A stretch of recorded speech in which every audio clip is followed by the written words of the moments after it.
Hello, I'm Kevin Curran. I'm a Professor of Cybersecurity at Ulster University in Northern Ireland. I'm going to speak a little bit about the future of cybersecurity and some trends we see at the moment. If there's anything we've learned in recent years, is that companies are unable to secure our data. That data breaches are occurring on a daily basis. We've had data breaches which have reached 1 billion. There are sites like haveibeenpwned.com, which I recommend you go to and enter your email address, and any new data breaches, you will get notified about it. So why is there such a problem with data breaches? Well, quite simply, what we have is data which is unencrypted in the cloud. And even data which is encrypted, sometimes the keys get leaked and people are able to access that data. There is a technology called homomorphic encryption, which can overcome this, but unfortunately companies have not touched on this technology yet or rolled it out. But it probably is one of the things that we can do in the future to stop the surge of data breaches. Of course, there are things like the Internet of Things again. So the Internet of Things is where you buy Ring doorbells, you buy baby cam monitors, you buy monitors or CCTV for your house, or anything which is connected. It could be a weighing scales, it can be a light bulb which is connected to the internet. But the problem is these are sold at low prices, again by companies, and what they do is they just release these cheap devices which run on reduced instruction sets. And of course the problem is that they do not follow up with security updates. There is no roadmap. So what we need is legislation to force the Internet of Things manufacturers to force them into having a roadmap whenever they release a device so that they have to patch flaws.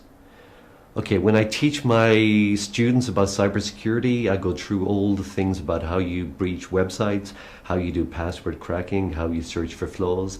But the one takeaway I always say is that update your systems. Whenever Apple, Microsoft, Google, whether it's Android, an iOS device, whenever an update comes in, update your device. Because the people working at Microsoft, the people working at Google, the people working at all these companies have some of the best security researchers in the world. And they're aware of the updates of the new zero-day flaws, which are being found every month. So on the second Tuesday of every month, for instance, Microsoft release what we call Patch Tuesday. They do the fixes.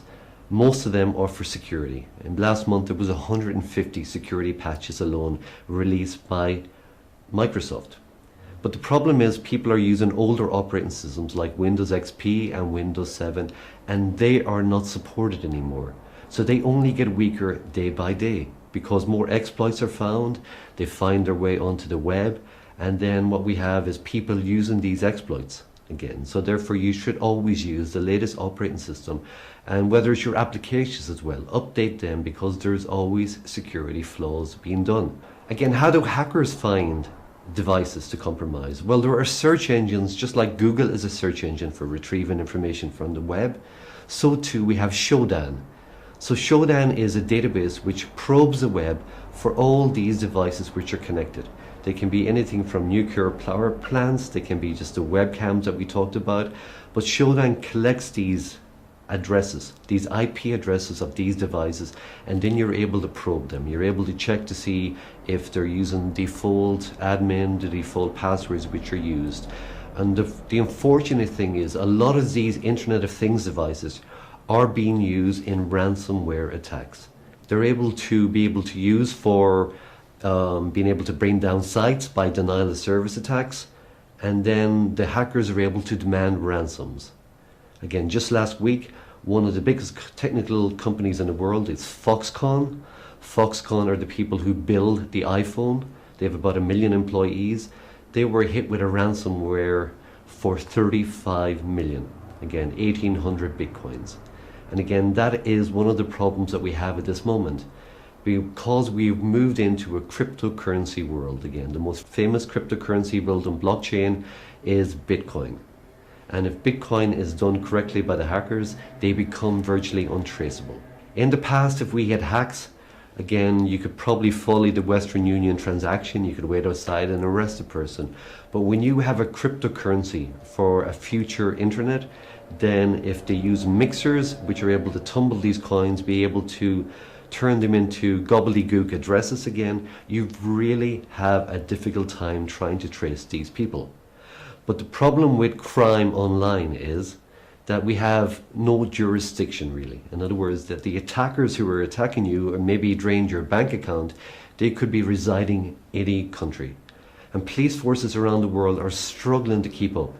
Because now whenever there's any law case of any type or any criminal activity, what you see is the police forces porting out all the electronic devices. They can be the iPods, they can be music players, they can be iPads, they can be devices, they can be tablets, but they're all taken out. And then what you have is a chain of evidence which has to be kept.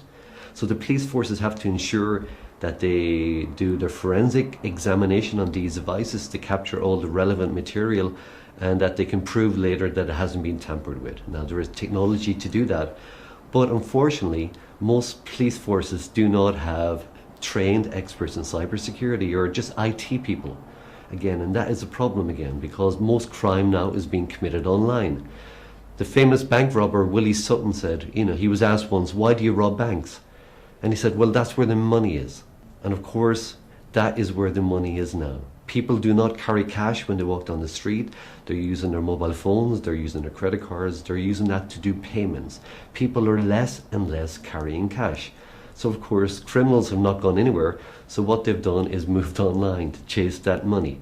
And we have incredible sophisticated cyber crime gangs online as well, which are making a lot of money, especially using ransomware. So what we have is a real problem at the moment.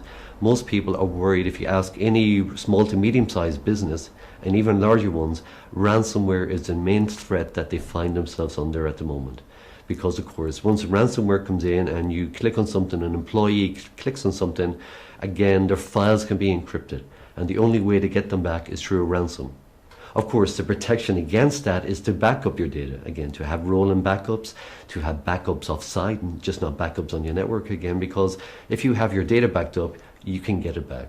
But if you're a large organization which is maybe processing thousands of transactions per second, again, even a few minutes of downtime can cost you a lot of money.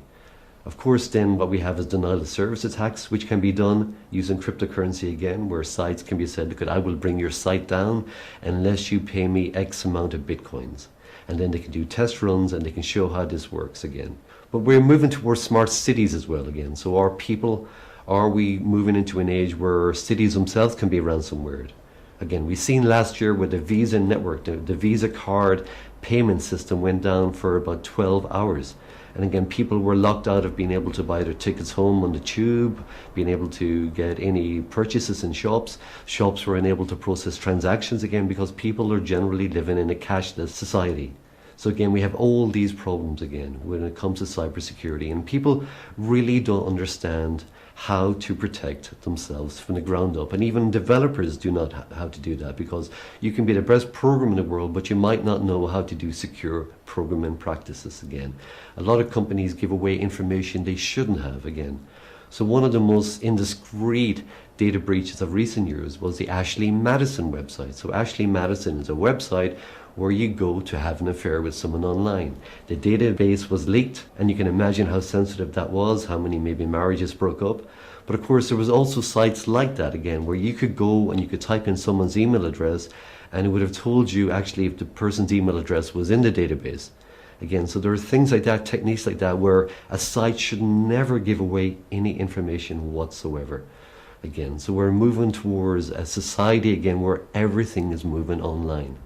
The high streets of this world where the shops are will never be as full as they are now. Shops will increasingly close on the high streets.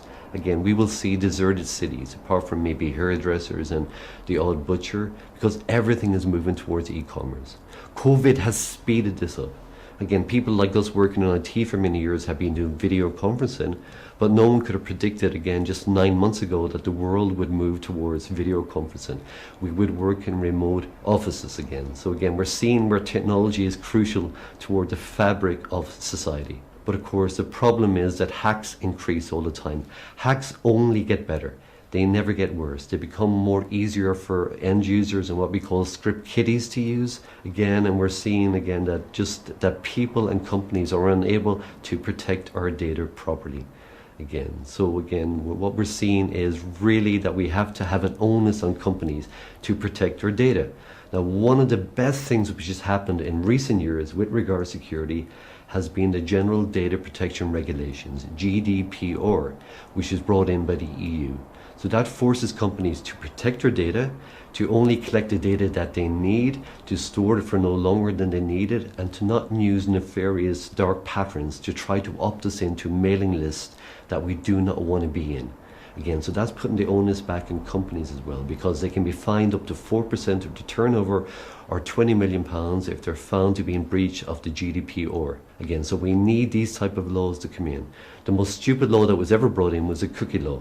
Again, where we all see the pop-ups on our devices saying accept cookies, where actually that really, we all become cookie wary. We all click on that and it does nothing to protect our security. Of course, we have to hold companies responsible for what they're doing, as in tracking us again, because unfortunately, people daily are losing their privacy. We're heading to an era where people really will be scared in the future when data breaches occur. I mean, what happens if an ISP, an internet service provider, gets breached and people's browsing habits get released again? So people might use something like incognito mode when they're browsing the web to hide what they're browsing. But that just hides it on the device. It just doesn't store it. But your ISP has those records again. Again, what about our medical records, which are all being kept online again? So these are nightmare scenarios where people, again, data breaches are increasingly happening all the time. And once the data breach gets released, there is no way to take it back. These go underground, they go into forums, they become captured. The internet does not forget again. So there's many things you can do to actually help you be more safe online. As we say, if you want to be safe online, do not buy a phone, do not buy a tablet, do not buy a device. But if you do buy a device, then don't turn it on. In other words, what we're doing is saying is the least you use your device online, the less sites you visit, the less things you add, third-party apps, the more safe you are. I mean, there's things people don't realize what they're doing at times. You can install a third-party keyboard, maybe on your iPhone or on your Android device. But actually, what is that app doing? That app is actually a keyboard, a third-party keyboard, and all those keystrokes can be sent back to the app developer. And that's what some hackers did. They developed third-party keyboards, put them on the Play Store, and they were able to capture everything the person was typing on their device. Ordinary people would not think about this. Again, hackers are very clever in what they do. Most important thing you do is update your devices, update every application you have when an update comes in. Again, just make sure you use password managers again, because they have long, complex passwords set up for every site you visit. All you need to remember is one master password. If you can't use a password manager, then make sure your passwords are long and complex as possible. It only takes a second on an average gaming GPU right now to crack a 6-character password. But if you make that password 12 characters, it takes 2,000 years. The longer your password, the more complex it is for brute force cracking to occur. Again, make sure you turn on multi-factor authentication on any sites you go to. That means whenever you log in from a new device, you will be asked to enter the code which is sent to your phone. That is multi-factor authentication. There's also hardware tokens you can get which generate a random code and you type that in. That is all best practice, but never reuse your passwords on different sites. Even if you use a password on a site which doesn't contain your privacy identification or any credit card information, the fact is if that gets leaked, and it will get leaked online, people will use credential stuff and to visit sites like maybe PayPal or eBay or your bank and try your same username and password combination. And lo and behold, they get in so often because people reuse passwords again. So always use HTTPS again. Make sure there's a padlock in the site you go to. Treat public Wi-Fi differently than the Wi-Fi you have at home with your own password again. Be careful what you do over a network again. And also if you're not using applications on your phone, on your device, take away those applications because they may be the attack vector that hackers use to get into your device again. You've got to educate your employees. Again, the number one way for hackers to access any network is through phishing emails. Again, sending emails to people which people click on these emails and then that the flow is executed on that machine, and it can be wormable again across the network, so all machines get compromised again. So really what you have to do in the modern era is practice safe computing.